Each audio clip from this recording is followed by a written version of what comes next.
आजिका date रे पैसा कहार दरकार नहीं। पैसा तो समस्त दरकार होता है। आपण जदि पैसा पाई काम करचंती तो आपण बहुत सारा पैसा केबे भी कमाई परिबेनी। आउ आपणको पाई जदि पैसा काम करूची तो आपण बहुत सारा पैसा कमाई परिबे।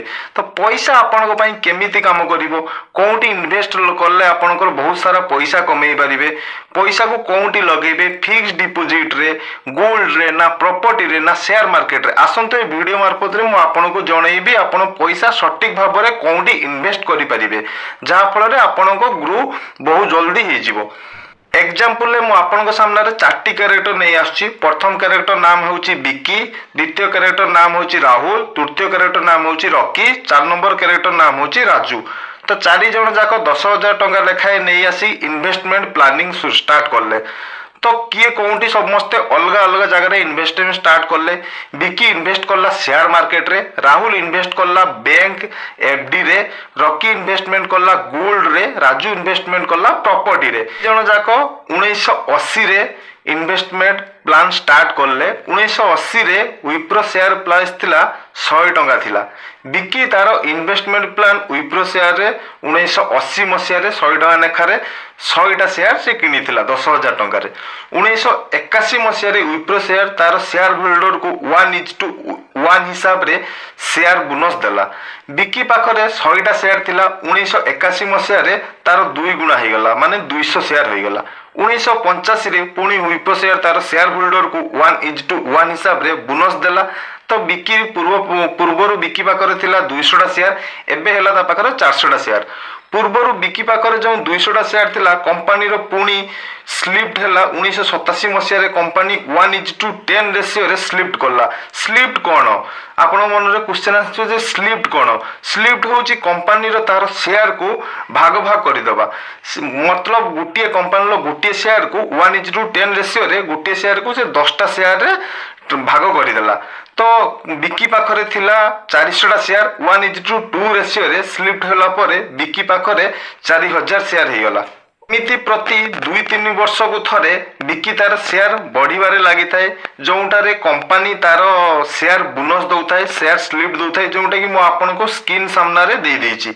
2023 रे बिकी शेयर बढ़ी बढ़ी 32,40,000 हो जाइछि।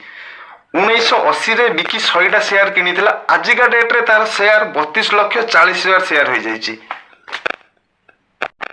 आजिका डेट रे विप्रो रो गुटिए शेयर रो प्राइस 400 टंका रु अधिक मध्य होइछि। आमे 400 टंका नेखारे हिसाब करिवु। बिकी पाखरे 32,40,000 शेयर अछि। 32,40,000 इंटू 400 129 मिलियन टू अधिक पैसा मध्य बिकी पाखरे एबे तार इन्वेस्ट वैल्यू रो प्रॉफिट बाहरिछि। बिकी 10,000 टंका रे शेयर मार्केट रो लगेई 129 मिलियन रो अधिक टंका मध्य प्रॉफिट कमाइछि। जानिबा राहुल लो इन्वेस्टमेंट केते हेची।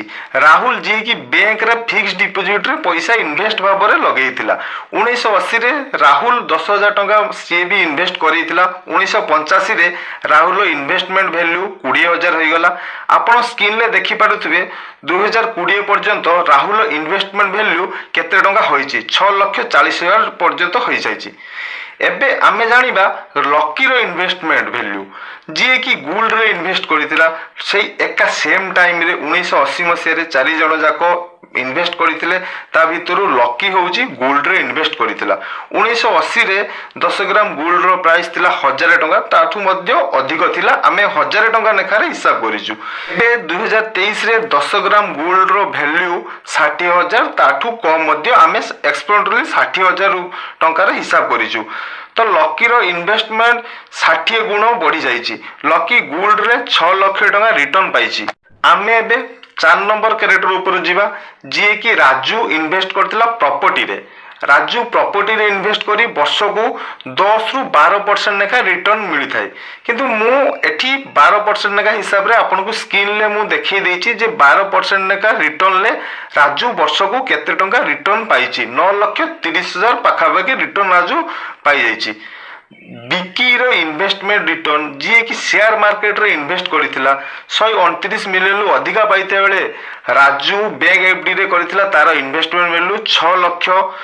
लकी जी की गोल्ड रे इन्वेस्टमेंट करथिला तार इन्वेस्टमेंट वैल्यू भी 6 लाख। राजू जी की प्रॉपर्टी रे इन्वेस्ट करथिला तार इन्वेस्टमेंट 9 लाख ପାଖାପାଖି 9 ଲକ୍ଷ। ଆପଣ ଜାଣିପାରୁଥିବେ ସେୟାର ମାର୍କେଟରୁ କେତେ ପରସେଣ୍ଟ ରିଟର୍ନ ହେଉଛି, ଗୋଲ୍ଡରୁ କେତେ ପରସେଣ୍ଟ ରିଟର୍ନ ଆସୁଛି, ଫିକ୍ସ ଡିପୋଜିଟ୍ରୁ କେତେ ପରସେଣ୍ଟ ରିଟର୍ନ ଆସୁଛି, ପ୍ରପର୍ଟିରୁ କେତେ ପରସେଣ୍ଟ ରିଟର୍ନ ଆସୁଛି। ଯଦି ଆପଣ ବି ମଧ୍ୟ ସେୟାର ମାର୍କେଟରେ ଇନଭେଷ୍ଟ କରିବା ପାଇଁ ଚାହୁଁଛନ୍ତି ତ ଆପଣଙ୍କୁ ଗୋଟେ ଡିମାର୍ଟ ଆକାଉଣ୍ଟ ଦରକାର। ମୁଁ ମୋର ଡେସ୍କ୍ରିପସନରେ ଆପଣଙ୍କୁ ମୋର ଡିମାର୍ଟ ଆକାଉଣ୍ଟର ଲିଙ୍କ ଦେଇଦେଇଛି। ଆପଣ ସେଥିରେ ଆକାଉଣ୍ଟ ଖୋଲି ପଇସା ଲଗେଇକି ଇନଭେଷ୍ଟ କରିପାରିବେ। ଆଉ ଏମିତି ସେୟାର ମାର୍କେଟର ଭିଡ଼ିଓ ଦେଖିବାକୁ ଚାହୁଁଥିଲେ ଭିଡ଼ିଓକୁ ଲାଇକ୍ କରିଦିଅନ୍ତୁ ଆଉ ଚ୍ୟାନେଲକୁ ସବସ୍କ୍ରାଇବ୍ କରିଦିଅନ୍ତୁ। ପୁଣି ଥରେ ଦେଖାହବ ଇନଭେଷ୍ଟିଂରେ ଏକ ନୂଆ ଭିଡ଼ିଓ ସହିତ। ସେତେ ପର୍ଯ୍ୟନ୍ତ ବିଦାୟ ଦିଅନ୍ତୁ। ଜୟ ଜଗନ୍ନାଥ, ଜୟ ହିନ୍ଦ।